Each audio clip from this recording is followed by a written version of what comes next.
ఈ రాత్రి కాలం బైబిల్ గ్రంథములో ఒక మాటను చదువుకొని మనం ముందుకు వెళదాం. జెఫన్యా వ్రాసిన గ్రంథము 3వ అధ్యాయము 15వ వచనాన్ని మనము జాగ్రత్తగా ధ్యానం చేద్దాం. జెఫన్యా చాప్టర్ 3 వర్సెస్ 15. తాను విధించిన శిక్షను యెహోవా కొట్టివేసి ఉన్నాడు. శత్రువులను ఆయన వెళ్ళగొట్టి ఉన్నాడు. ఇశ్రాయేలుకు రాజు అయిన యెహోవా మీ మధ్య ఉన్నాడు. ఇక మీదట మీకు అపాయము సంభవించదు. జెఫన్యా ప్రవక్త యూదారాజు యెషయా కాలములో క్రీస్తు పూర్వం, అంటే యేసుక్రీస్తు వారు పుట్టక ముందు 609 నుండి 640 సంవత్సరాల ఆ సమయంలో యెరూషలేములో ఈయన పరిపాలన చేస్తూ ఉన్నాడు. ఈ యెరూషలేమట పాపాలు విగ్రహారాధన వల్ల దేవుని తీర్పు వస్తుందని హెచ్చరిస్తున్న ఓ ప్రత్యేకమైన గ్రంథం. ఈ యెరూషలేములో పాపాలు ఎక్కువైపోయి విగ్రహ సంబంధమైన కార్యక్రమాలు చేయటం వల్ల దేవుని తీర్పు వీరి మీదకు వస్తుందని హెచ్చరిస్తూ ఉన్న ఓ ప్రత్యేకమైన గ్రంథం. అయితే ఈ 3వ అధ్యాయములో మొదటి భాగమంతా తీర్పును గురించి వ్రాయబడతా ఉంటుంది. అంటే వారు చేసిన పనిని బట్టి, వారు చేసిన పాపాలను బట్టి, వారు చేసిన అవిధేయతలను బట్టి, వారి ఆ డంబాలను బట్టి, ఇప్పుడే చెప్పాను కదా, మరి ఆశిస్తూ దేవుని పరిచర్యకు నమ్మకంగా ఉండకుండా ఏదో పదవిని, ఏదో సమాజంలో ఏదో దానిని ఆశిస్తూ బ్రతుకుతూ దేవునికి వ్యతిరేకమైన పాపపు జీవితాన్ని జీవిస్తూ ఈ డమ్మముతో ఉన్న ప్రజల మీదకు తీర్పు ఎలా వస్తుందో హెచ్చరిస్తున్న ఒక ప్రత్యేకమైన అధ్యాయమే ఈ జెఫన్యా గ్రంథము 3వ అధ్యాయము సగభాగము. ఆ తరువాత 15 నుండి 20 వచనాలు మనం జాగ్రత్తగా ధ్యానం చేయగలిగినట్లయితే ఈ 15 నుండి 20 వచనాల్లో ఈ చివరి వచనాలు దేవుడు పాపముతో, శాపముతో, సమస్యలలో, శోధనలో కొట్టుమిట్టాడుతున్న తన ప్రజలైన ఇశ్రాయేలును, తన ప్రజలైన యూదులను, తన ప్రజలను ఎలా రక్షిస్తాడో, ఎలా వారిని పునరుద్ధరిస్తాడో, ఎలా వారిని కాపాడుతాడో దానిని గురించి వివరిస్తున్న ఒక అద్భుతమైన ప్రవచన వాగ్దాన పూరితమైన ఒక మాట ఈ 15వ వచనము నుండి మనము చూడగలుగుతాం.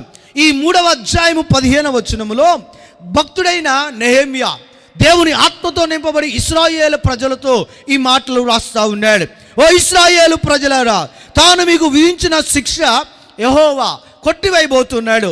మీరు చేసిన పాపాన్ని బట్టి, మీరు చేసిన అవిధేయతను బట్టి, మీరు వెళ్ళిన విగ్రహ సంబంధమైన కార్యాలను బట్టి మీ మీదకు దేవుని కోపం రగులుకుంది, దేవుని ఉగ్రత మీ మీదకు వచ్చింది, దేవుని భయంకరమైన క్రోధము మీ జీవితాల్లో రగులుకుంది. అయితే కృప కలిగిన దేవుడు ఏం చేశాడంటే, ఆయన కోపిస్తూనే వాత్సల్యం చూపించే దేవుడు.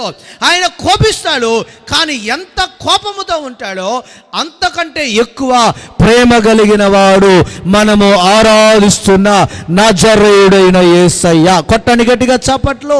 ఆయన కోపిస్తూనే వాత్సల్యం చూపించే దేవుడు కనుక ఇదిగో ఇశ్రాయేలు ప్రజలారా, ఆయన మీ జీవితాల్లో ఇశ్రాయేలు రాజైన యెహోవా మీ మధ్య ఉన్నాడు. అయితే ఇక మీదట మీకు అపాయము సంభవించదు. చూడండి, ఇక్కడ అంటున్నాడు, ఓ ఇశ్రాయేలు ప్రజలారా, ఓ మెస్సియా ప్రార్థనా మందిరం ప్రజలారా, ఓ యనమదల గ్రామవాసులారా, యూదుల పాలెం ప్రజలారా, ఈ వార్తను వింటూ, ఈ మాటలు వింటూ ఉన్న నా ప్రియమైన దైవ జనాంగమా, ఈ రాత్రి కాలం నీతోనే మాట్లాడుతూ ఉన్నాడు. ఇదిగో నా దేవుడు మీ మధ్యన ఉన్నాడు, మీ కుటుంబాల్లో ఉండబోతున్నాడు, మీ వ్యాపారాల్లో ఉండబోతున్నాడు, మీ ఉద్యోగాల్లో ఉండబోతున్నాడు, మీ జీవితాల్లో ఉండబోతున్నాడు. ఆయన మన జీవితాల్లో ఉన్నప్పుడు మనకట ఏ అపాయము రాదు. కొట్టని గట్టిగా చప్పట్లు. హల్లెలూయా చెప్పండి హల్లెలూయా. హల్లెలూయా. అదిగో జెఫన్యా ఇశ్రాయేలు ప్రజలతో చెబుతా ఉన్నాడు, ఓ ఇశ్రాయేలు ప్రజలారా, ఇదిగో ఆయన మన మధ్యన ఉన్నాడు, ఆయన యెరూషలేములో ఉన్నాడు, ఆయన ఇశ్రాయేలులో ఉన్నాడు, ఆయన దేవుని ప్రజల మధ్య ఉన్నాడు.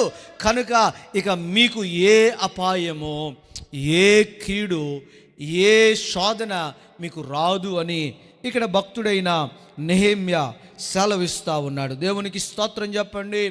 అపాయము అనే పదానికి అర్థం ఏమిటంటే కీడు అనే అర్థం. అపాయం అనే పదానికి కీడు అనే అర్థం. అంటే చాలా కుటుంబాలను మనం చూడగలిగితే మనుషుడు చాలా రకాలైన అపాయాలతో, చాలా రకాలైన కీడులతో మానవ వ్యవస్థ సతమతమైపోతా నలిగిపోతూ ఉంది. ఇదిగో నీ కుటుంబము ఎటువంటి కీడుతో, కొన్ని కుటుంబాలు చీకటి శక్తుల ప్రభావాలను బట్టి వారు కీడులోకి వెళుతూ ఉంటారు. కొన్ని కుటుంబాలు భయంకరమైన కీడు, వారి వ్యాపారములో కీడు, వారు ఏ పని చేస్తున్న కీడు, వారు ఎక్కడికి వెళుతున్నా అపాయం వారి పక్కన నిలబడుతూ ఉండిద్ది. అయితే ఈ రాత్రికాలం నీతోనే సూటిగా మాట్లాడుతున్నాడు. ఏ కీడుతో నువ్వు బాధపడుతున్నావో, ఏ అపాయముతో నీవు బాధపడుతున్నావో, ఏ శోధనతో నీవు బాధపడుతున్నావో, ఏ శ్రమలతో నీవు బాధపడుతున్నావో, ఏ కలవరాలతో నీవు బాధపడుతున్నావో, ఏ బాధలు, ఏ విపత్తులు నీవు ముంచి నిన్ను కలవరం చెందుతున్నాయో, ఈ దినము నా దేవుడు అంటున్నాడు, ఆయన మన మధ్య ఉన్నాడు కాబట్టి ఇక నీకు అపాయము రాదు. కొట్టండి గట్టిగా చప్పట్లో.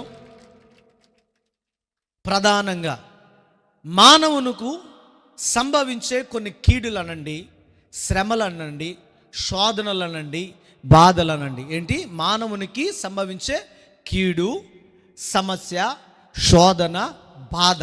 ఇది దేనిని బట్టి మానవుడికి వస్తాయి అంటే, ఇదిగో కొంతమందికట వారు చేసిన పాప క్రియలను బట్టి, వారు చేసిన పాపాలను బట్టి కుటుంబాలలో కీడు ఏలుబడి, అపాయము ఏలుబడి, శోధనలు ఏలుబడి, దుస్తుని కార్యాలు ఏలుబడి, దుస్తుని క్రియలు ఏలుబడి చేస్తూ ఉంటాయి. అర్థమవుతుందా అమ్మలారా, అన్నలారా, తల్లులారా, తండ్రులారా? నీ కుటుంబంలో కీడు రావడానికి కలిగిన కారణం, ఒక కారణం ఏమిటంటే నీవు చేసిన అపరాధము, నువ్వు చేసిన దోషము, నీవు చేసిన పాపాన్ని బట్టి, అపరాధాలను బట్టి నీ కుటుంబాలలో కీడులు వస్తాయట. బైబిల్ గ్రంథాన్ని చూద్దాం. చూడండి, బైబిల్ గ్రంథాన్ని మనం చదవగలిగినట్లయితే ద్వితీయోపదేశ కాండము 31వ అధ్యాయం, డ్యూట్రానమీ చాప్టర్ 31 వర్సెస్ 16 and 17. ద్వితీయోపదేశ కాండము 31వ అధ్యాయము 16-17 వచనాలు మనము జాగ్రత్తగా చదవగలిగినట్లయితే, యెహోవా మోషేతో ఇట్లనెను, ఇదిగో నీవు నీ పితరులతో పండుకొనబోచున్నావు. ఈ జనులు లేచి ఎవరి దేశమును తాము చేరి వారు నడుమ నుందురో ఆ జనుల మధ్యను వ్యభిచారులై ఆ అన్యుల దేవతల వెంట వెళ్ళి నన్ను విడిచి నేను వారితో చేసిన నిబంధనను మీరుదురు. కావున నా కోపము ఆ దినమున వారి మీద రగులుకొనును, నేను వారిని విడిచి వారికి విరోధినగుదును. వారు క్షీణించిపోవుదురు. విస్తారమైన కీడులు, ఆపదలు వారికి ప్రాప్తించును. ఇప్పుడు ఆలోచించండి, నీ మీదకు వచ్చిన కీడు దేనిని బట్టి వచ్చింది? అదిగో అక్కడ అంటున్నాడు, వీరు నన్ను విరిచారు, విగ్రహ సంబంధమైన ఆ దేశములో ఆ దేశ దేవతలను ఆరాధించారు కనుక నా కోపము రగులుకొని, ఆయన కోపం రగులుకొని అక్కడ ఏమంటున్నాడు? చదవండి. వారికి నేను విరోధినగుదును, వారు క్షీణించిపోతారు. నీ కుటుంబాల్లో కీడు ఉంటే, నీ కుటుంబంలో శోధన ఉంటే, నీ కుటుంబాల్లో బాధలు ఉంటే, నీ కుటుంబాల్లో సమస్యలు ఉంటే, నీ కుటుంబాల్లో విపత్తులు ఉంటే నీవు బాగుంటావా? చూడటానికి దట్టంగా కనపడతావు, కానీ నీవు ఎలా ఉంటావంటే పైన పట్టారం లోన లొటారం అన్నమాట. పైకి బాగానే ఉంటా, అందరి ముందు నవ్వుతూ ఉంటావు, అందరి ముందు ఆనందంగా ఉంటావు, అందరి ముందు టిప్ టాప్గా తిరుగుతూ ఉంటావు. కానీ నీ కుటుంబంలో నీవు వెళుతున్న సమస్యలను బట్టి, శోధన బట్టి నువ్వేమైపోతావంటే దినదినము క్షీణించిపోతావు, దినదినము కృంగిపోతావు. దినదినము నీ ఆయుష్ తరిగిపోతా ఉంది. దినదినము నీవు ఏమైపోతావంటే మట్టికి చేరుతావు. అందుకని అక్కడ అంటున్నాడు, ఇశ్రాయేలు ప్రజలతో దేవుడు మోషేతో చెప్పమన్న మాట అంటున్నాడు, మోషే, వీరు నన్ను విడిచి అన్యదేవతల వైపు తిరిగి విగ్రహ సంబంధమైన వాటిని వారు చేయటను బట్టి వారు పాపము చేశారు. ఈ విగ్రహ సంబంధమైన దానిని వారు చేయటాన్ని బట్టి పాపము వారి మీదకు రావటంతో నేను వారిని విడిచి వారిని క్షీణింపచేస్తాను. వారిని రోగాలతో క్షీణింపజేస్తాడు, వారి సమస్యలతో క్షీణింపచేస్తాడు. వారి దగ్గర అన్నీ ఉన్నా ఏది లేని పరిస్థితిలో మానవుడు క్షీణించిపోతాడు. ఇదిగో నీ జీవితంలో క్షీణించిపోతున్నావంటే కారణం ఏంటో ఒక్కసారి ఆలోచించు. ఇక్కడ దేవుడు అంటున్న మాట ఏంటో తెలుసా? వీరు పాపము చేయటం వల్ల నేను విడిచాను, వారిని క్షీణింపచేస్తున్నాను. ఆ తర్వాత అంటున్నాడు, ఏమంటున్నాడు? ఆ మాటలు మనం చదవగలే. విస్తారమైన కీడులు ఆపదలు వారికి ప్రాప్తించును. అమ్మా, ప్రార్థనకు వచ్చినా, అయ్యా పెద్దలారా, ప్రార్థనకు వచ్చినా, పెద్దరికం చేసినా నీ కుటుంబాల్లో శాపము ఎందుకు పోలా? కారణం ఏంటో ఏనాడైనా మోకరించి ప్రార్థన చేసి కనుగొన్నావా? ఏదైనా ఆలోచించావా? నీ పిల్లల గర్భాలు ఎందుకు తెరవబడట్లే? చూస్తున్నావు కానీ కఠినమైన వ్యక్తిగానే ఉంటున్నావు, మార్పు చెందిన వ్యక్తిగా ఉంటున్నావు. నీ జీవితము దినదినము కృంగిపోతా ఉన్నా నీవు మార్పు చెందిన వ్యక్తిగా పాట పాడుతున్నావు, ఆట ఆడుతున్నావు, నాటకాలు చేస్తున్నావు, ప్రార్థనలు చేస్తున్నావు, ప్రసంగాలు చేస్తున్నావు. అవసరమైతే నువ్వే మైకు పట్టుకొని దంచి కొడతావు. ఏమండి అమలారా వింటున్నారా? అప్పలారా వింటున్నారా? పరిశుద్ధ జనాంగమా వింటున్నారా? అతి పరిశుద్ధులారా వింటున్నారా? మీతోనే నా దేవుడు మాట్లాడుతున్నాడు. ఎందుకు నువ్వు క్షీణించిపోతున్నావు? ఈ దినం నువ్వు ఒక ప్రశ్న వేసుకోవాలి. నీ కుటుంబం క్షీణించడానికి కలిగిన కారణం ఏంటి? నీ జీవితము దినదినము కృంగిపోవడానికి కలిగిన కారణం ఏంటి? నీ జీవితంలో ఎదురవుతున్న ఈ భయంకరమైన పరిస్థితులు కారణం ఏంటి? ఆలోచించావా? దావీదుకు నీకు ఉన్న తేడా ఏంటంటే, దావీదు చేసిన పాపాన్ని దైవజనుడు నాలాంటి ఒక ప్రవక్త, ఏమంటే వర్గీస్ గారు లాంటి ఓ ప్రవక్త వచ్చి చెప్పినప్పుడు, అయ్యా నేను తప్పు చేశాను, నా కళ్ళు మూయబడినవి, అదిగో నేను చేయకూడని ఒక భయంకరమైన పాపమును, ఓ భయంకరమైన వ్యభిచార కార్యాన్ని, ఓ భయంకరమైన దుర్మార్గమైన కార్యాన్ని చేసి నా బిడ్డను పోగొట్టుకున్నానయ్యా అని గుండెలు బాదుకొని తన పాపాన్ని ఒప్పుకున్న ఆ దావీదు వంటి లక్షణం నీకు లేకపోతే, ఎన్ని పాటలు పాడినా, ఎన్ని ఆరాధనలు చేసినా, ఎంత పరిచయం చేసినా, ఎంత గంతులు వేసినా, ఎంత దేవుని దగ్గరికి వచ్చినా నీ జీవితం మారదని ఏనాడైనా ఆలోచనలోకి వచ్చావా? ఈ దినం ఆలోచించు. ఈ దినం నా దేవుడు నీతో మాట్లాడుతున్నాడు. నీ జీవితం మారాలి అన్నదే నా దేవుని ఉద్దేశం. అక్కడ లేఖనం ఏమంటుందో తెలుసా? వారు చేసిన పాపములను బట్టి, వారు విగ్రహ సంబంధమైన వాటిని చేయటం వల్ల వారి మీదకి నా కోపము రగులుకొని వారిని క్షీణింపు చేసి ఏం చేశానంటే, అక్కడ ఏమని రాయబడింది? విస్తారమైన కీడులు రప్పించాడట. దేవునికి స్తోత్రం చెప్పాలి బిగ్గరగా. హల్లెలూయా. ఒకటి, మనము చేసిన అపరాధాలను బట్టి మన మీద కీడులు వచ్చి దినదినము క్షీణించిపోతాం. అమ్మా, బాధల్లో ఉన్నావా? అయ్యలారా, కలవరాల్లో ఉన్నారా? తల్లిదండ్రులారా, ఇబ్బందుల్లో ఉన్నారా? ఏ పాపం చేసావో ఈ రోజైనా నీ పాపాన్ని ఒప్పుకొని, పాపీరావా పాపము విడచి పరిశుద్ధులా విందులో చేరా, పాపుల గతిని పరికించితివా, పాతాళాంబే వారి అంతము, పాతాళాంబే వారి అంతము, సిలువ చెంత చేరిన నాడు కలుషములను కడిగివే. చప్పట్లు కొట్టాలి. సిలువ చెంత చేరిన నాడు కలుషములను కడిగివేయు, పౌలు వలెను శిలా వలెను కొలువలెను.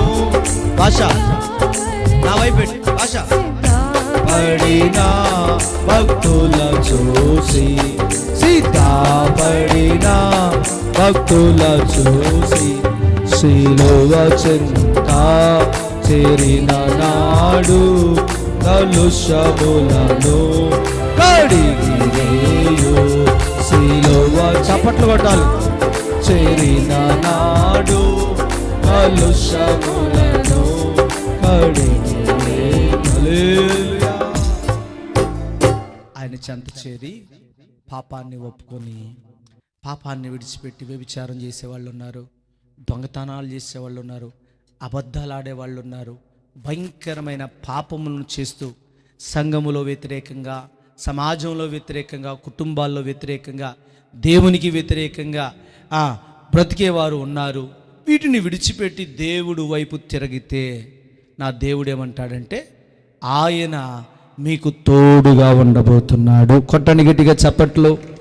ఇక్కడ రెండవ రకమైన కీడులు, కొన్ని కీడులు శరీర సంబంధమైన కీడులు వస్తూ ఉంటాయి. ఏంటి చెప్పండి? శరీర సంబంధమైన కీడులు. సాతాను ఆనాడు యోబు కుటుంబములో యోబుకు శరీర సంబంధమైన కీడు తెచ్చింది. యోబు రాసిన గ్రంథము 2వ అధ్యాయము 7వ వచనం, జోబ్ చాప్టర్ 2:7. యోబు గ్రంథము 2వ అధ్యాయము 7వ వచనాన్ని మనం చదవగలిగినట్లయితే, కాబట్టి అపవాది యెహోవా సన్నిధి నుండి బయలుదేరి అరికాలు మొదలుకొని నడినెత్తి వరకు బాధల గల కురుపులతో యోబును ముట్టెను. ఏవండి, శరీర సంబంధమైన రోగాలు కొన్ని దురాత్మలు తెస్తూ ఉంటాయి. మేము చాలామందికి ప్రార్థన చేస్తూ ఉంటాం. ప్రత్యేకంగా దేవుడు మాకు ఇచ్చిన కృపలలో కృప ఏంటంటే దురాత్మల నుండి విడిపించడం ఒక కృప ఇచ్చాడు. ఈ దురాత్మలు కొన్ని కుటుంబాలలో ఈ దురాత్మలు చేరి ఏం చేస్తాయంటే రోగాలు తెస్తూ ఉంటాయి. కడుపులో ఏముండదు కానీ కడుపు నొప్పి వస్తూ ఉండిద్ది. తలలో ఏముండదు తలనొప్పి వస్తూ ఉండిద్ది. గుండెలో ఏముండదు గుండె నొప్పి వస్తూ ఉండిద్ది. ఈ కొన్ని రోగాలు హాస్పిటల్కి వెళ్ళి చూపిస్తే డాక్టర్లు, అయ్యా మేము మీకు కావాల్సిన స్కానింగ్ అంతా తీసాం, కానీ ఈ స్కానింగ్లో నీకేమి లేదు, అంత బాగానే ఉంది. అయ్యా కాదు డాక్టర్ గారు, ఇంకో టెస్ట్ ఏదైనా ఉంటే చూడండి, అవసరమైతే ₹1,00,000 పెడతా, కానీ దేవుడి దగ్గరికి ₹1,00,000 దేవు. కానీ హాస్పిటల్ డాక్టర్ గారు 2 లక్షలు పెట్టంటే వెంటనే పరిగెత్తుకుంటా తల మీద కింద మీద పడి తీసుకొస్తారు. టెస్టుల మీద టెస్టులు. కొంతమంది కుటుంబాల్లో కీడు అపవాది వారి శరీరములో రోగాలు తెచ్చిద్దరన్నమాట. ఆనాడు భక్తుడైన యోబుకు ఎటువంటి రోగాలు తెచ్చిందో ఆ రీతిగా కొందరు కుటుంబాల్లో శరీర సంబంధమైన రోగాలు ఉంటా ఉంటాయి. అందుకని అపోస్తుడైన పౌలు 2వ కొరింథీయులు రాసిన పత్రిక 12వ అధ్యాయము 7వ వచనంలో కూడా, 2వ కొరింథీయులు 2 Corinthians chapter 12:7, 2వ కొరింథీయులు రాసిన పత్రిక 12వ అధ్యాయము 7వ వచనం, నాకు కలిగిన ప్రత్యక్షతలు బహు విశేషముగా ఉన్నందున నేను అత్యధికముగా హెచ్చిపోకును నిమిత్తము నాకు శరీరములో ఒక ముల్లు. కొంతమందికి పేటు రేగిపోతారు ఆత్మీయతలో కూడా. ఏదన్నా హద్దులు ఉంటాయి. నోరు ఉంది కదా, ఆలోచన ఉంది కదా అని ఆలోచించకూడదు. అర్థమవుతుందా? అక్కడ అపోస్తుడైన పౌలు తానుకున్న బలహీనతను బయట పెడతా ఉన్నాడు. ఏంటి ఆ బలహీనత అంటే, అక్కడ అంటున్నాడు, నాకు కలిగిన ప్రత్యక్షతలు బహు విశేషములుగా ఉన్నందున నేను అత్యధికముగా, అంటే ఆయనకి చాలా టాలెంట్స్ ఉన్నాయి. ఈ టాలెంట్స్ను ఉపయోగించి అత్యధికంగా ఎవరో ఒక దైవజనుడు అనేక సంఘాలను బలపరిచి, అనేక ఆత్మలను రక్షించి, అనేక మంది సేవకులను అభిషేకించిన దైవజనును కూడా దేవుడు ఏం చేశాడంటే ఒక ముళ్ళును పెట్టాడు. ఇతడు హద్దు దాటకూడదు. మేము పాస్టర్లమైనా మాకు కూడా హద్దులు పెట్టాడు. పేట్రేగి పోకూడదు. అక్కడ చాలా చక్కని మాట అంటున్నాడు, హెచ్చిపోకుండానట్లు. Even though I'm a preacher, even though I'm a healer, నేను ప్రసంగికునే, నేను స్వస్థపరిచేవాడినే, అనేకమైన కృపావరాలు, ప్రవచన వాక్కులు నాలో ఉన్నా, I should not go beyond, నా హద్దు దాటి నేను వెళ్ళకూడదు. వెళతానేమో అని దేవుడు ఏం చేశాడంటే డింగ్ ఒక ముళ్ళు తెచ్చి పెట్టాడు. అర్థమవుతుందా? నీకు కూడా పెడతాడు. దాటావనుకో నిన్ను చూస్తాడు కదా దేవుడు, చూడ్డానుకో బాగా చూసి ఆయన ముళ్ళు పెడతాడు. అదే ఆ మాట అంటున్నాడు. అక్కడేమో యోబుకు దుష్టుడైన అపవాది శరీరపరమైన రోగాలను తెచ్చాడు. ఇక్కడ కొందరు హెచ్చిపోతారని, దైవజనుడే హెచ్చిపోతాడని పౌలు అక్కడ చదువుతున్నాడు. అబ్బాయి, నేను దైవజనుడైనా, ప్రసంగికునైనా, సేవకునైనా, అనేక మందిని అభిషేకించిన వాడినైనా నేను నా స్థితిని దాటి హెచ్చిపోకుండానట్లు what God kept in me, నా దేవుడు ఏం పెట్టాడంటే చదవండి ఆ మాటలు చదివితే నాకు కలిగిన ప్రత్యక్షతలు బహు విశేషముగా ఉన్నందున నేను అత్యధికముగా హెచ్చిపోకుండానట్లు నా శరీరములో ఒక ముళ్ళు నేను అత్యధికముగా హెచ్చిపోకుండా నిమిత్తము నన్ను నలుగగొట్టుటకు సాతాను యొక్క దూలము. ఏంటట? సాతాను యొక్క దూతగా ఉంచబడెను. ఇప్పుడు ఈయనకి ఏముందేడా? ఓ పుండు ఉంది. అర్థమవుతుందా? పాస్టర్ గారికి ఓ పుండు ఉంది. అప్పుడప్పుడు మాకు కూడా ఎందుకు షుగర్లు గిగలు తెస్తాడంటే ఇదే కారణం. అర్థమవుతుందా? ఇక్కడ దంచుకొట్టి ప్రసంగాలు చేస్తా, ఇంటికి వెళ్ళిన తర్వాత అమ్మ సిజీన కాళ్ళు వస్తామ్మా, అమ్మ అవుతా, అబ్బా నేను వస్తా పెద్ద వాళ్ళని కాళ్ళు వస్తామంటావు. ఆవును బతిలో ఆడుకోడు, కాళ్ళు మంటలు, నొప్పులు. ఎందుకు? నాకు కూడా పెట్టాడు పేక్ కత్తి. అర్థమవుతుందా? పెద్దలు అప్పుడప్పుడు మిమ్మల్ని అంటున్నానని మీరు బాధపడబాకండి. నాకు కూడా బాగానే పెట్టాడు దేవుడు. దాటావనుకో ఇక అయిపోద్ది అన్నమాట. అది అక్కడ సంగతి. నువ్వు హెచ్చించుకోకూడదు, నేను హెచ్చించకూడదు. ఎవరు హెచ్చించబడాలి? జీవము కలిగిన దేవాతి దేవుడు హెచ్చించబడాలి. కొట్టండి గట్టిగా చప్పట్లు. అందుకని నిన్ను ఘనపరచి స్తుతింతును, మనసారా కీర్తింతును, నీకే ఆరాధన యేసయ్యా, నీకే స్తోత్రార్పణ మెస్సయ్యా, నీకే ఆరాధన యేసయ్యా, నీకే స్తోత్రార్పణ యేసయ్యా. నిన్ను ఘనపరచి స్తుతి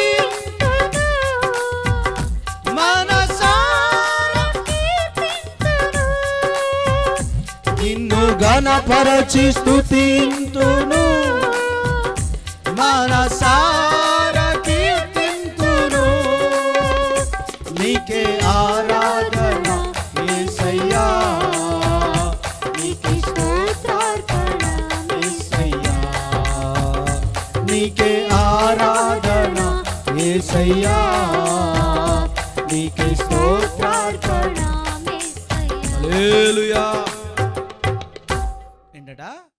శరీరపరమైన రోగాలు ఆడ యోబుకు తెచ్చింది సాతానే.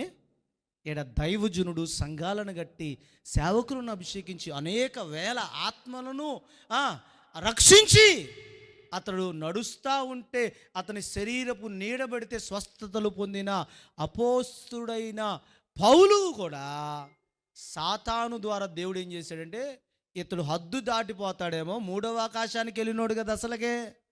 ఏమండి, వినరాని మాటలు వినసఖ్యము కానీ ఆ మహిమ కలిగిన మాటలు విన్నవాడు కదా, దాటిపోతాడని దేవుడు ఏం చేశాడంటే సాతాన్ని పెట్టి, ఒరే నువ్వు ఆడ ముళ్ళుగా ఉండరా అని పెట్టాడనమాట. దేవునికి స్తోత్రం చెప్పండి.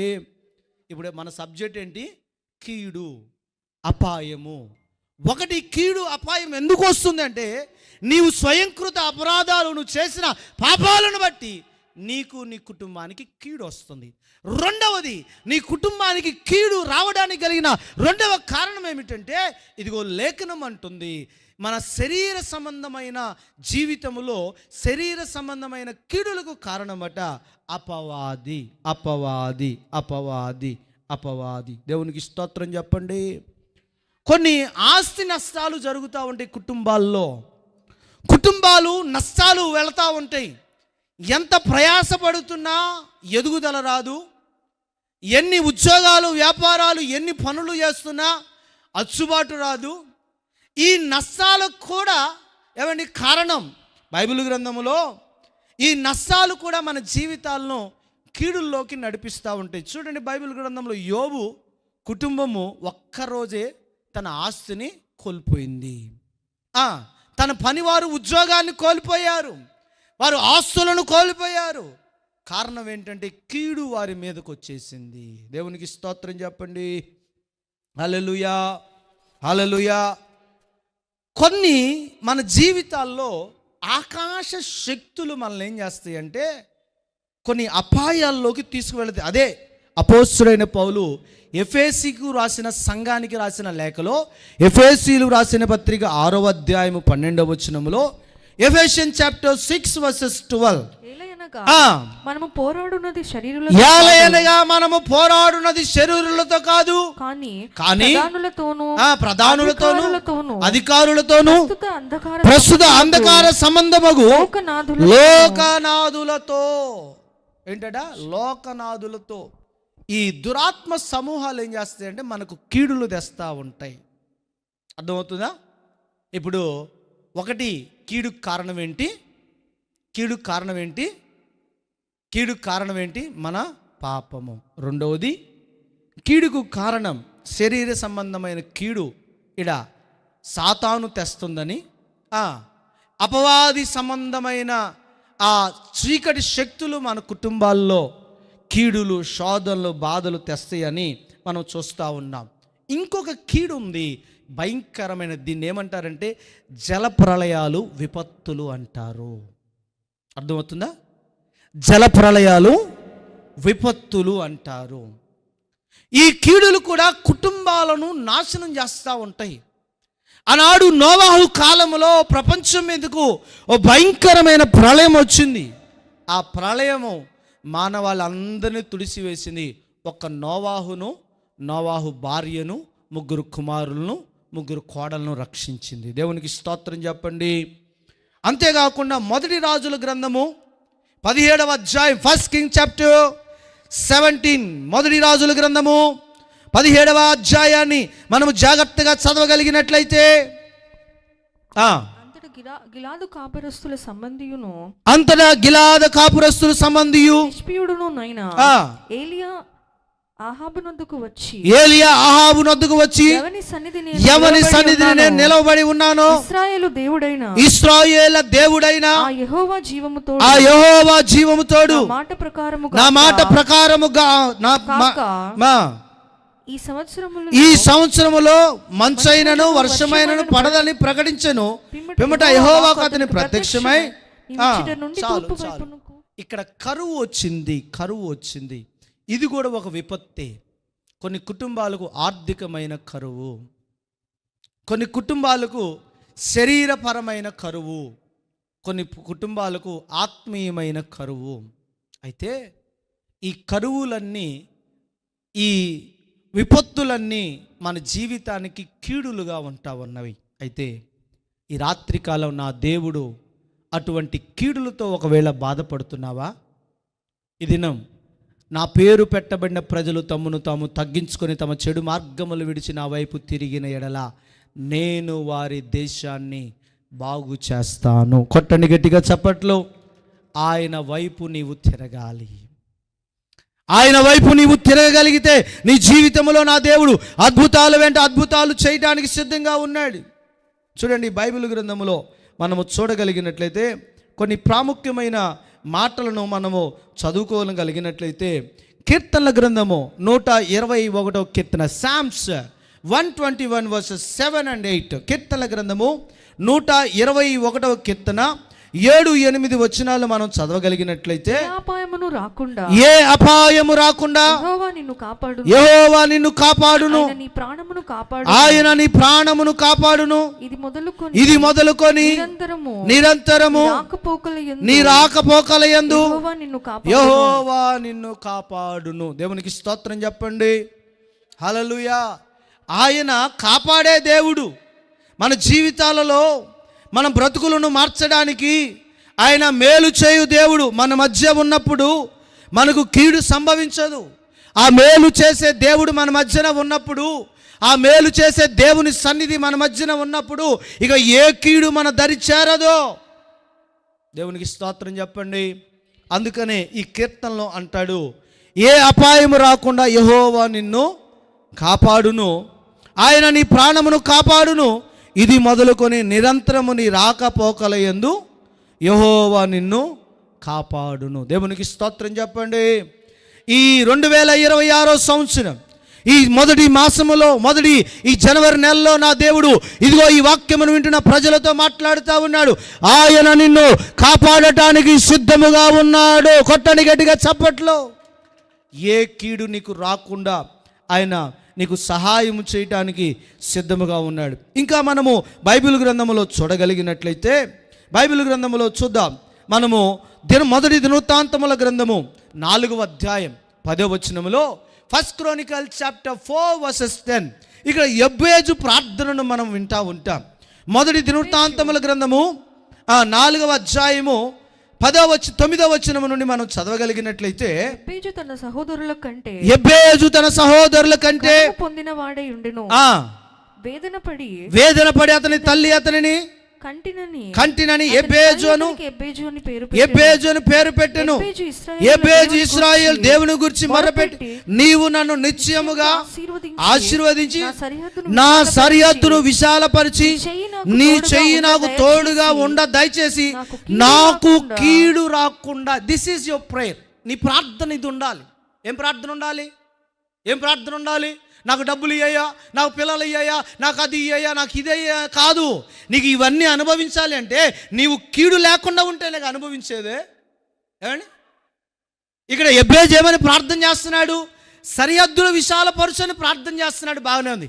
ఎక్స్టెండ్ మై టెరిటరీస్ లార్డ్, నా సరిహద్దు విశాలపరచు. అయితే విశాలపరిచేటప్పుడు విశాలపరిచిన ఈ విశాలతను నేను అనుభవించాలి అంటే, ఈ ఆశీర్వాదాన్ని నేను పొందాలి అంటే, ఈ జీవెను నేను చూడాలి అంటే నాకు కీడు రాకుండా. చూడండి ఆ మాట చూడండి. That is not that point. ఆ పాయింట్ మీరు నోట్ చేసుకోండి. బై పెన్ ఉన్న వాళ్ళు చక్కగా అట్లా నోట్ చేసుకోండి. నీ ప్రార్థనలో ఇది యాడ్ చేసుకో. Everyday your prayer.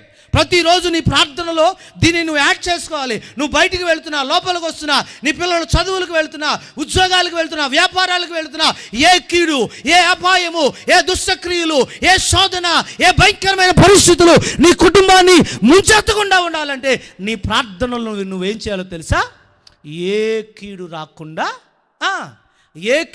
చాలా చక్కని పదం. నాకు కీడు రాకుండా దానిలో నుండి నన్ను తప్పించుమని ప్రార్థన. దేవునికి స్తోత్రం చెప్పండి. హల్లెలూయా. నేను ప్రసంగం చేశాను, కీడు రాదని ప్రసంగం చేసి పాస్టర్ గారు చేశారు కదా, నాకు కీడు రాదు అని అనుకోకూడదు. ప్రసంగము నీ జీవితంలో నెరవేరాలంటే నువ్వు ప్రార్థనలోకి రావాలి. ఏమని ప్రార్థన చేయాలి? నాకు ఉద్యోగం లేదు, ఉద్యోగం ఇయ్యా, పిల్లలు లేరు, పిల్లని ఇయ్యా, అది లేదు, ఇది లేదు, అది ఇవ్వయ్యా అనేటప్పుడు నేను ఆశీర్వాదాన్ని చూడాలంటే సజీవంగా నేను బతికుండాలయ్యా. కీడు రాకుండా, అపాయము రాకుండా, దుష్టుడు రాకుండా, దుష్టక్రియలు రాకుండా, ఏ కీడు రాకుండా, నాకు కీడు రాకుండా దానిలో నుండి నన్ను తప్పించుము అని ప్రార్థన చేయాలి. ప్రార్థన చేయండి అందరూ కళ్ళు మూసుకొని మనసారా.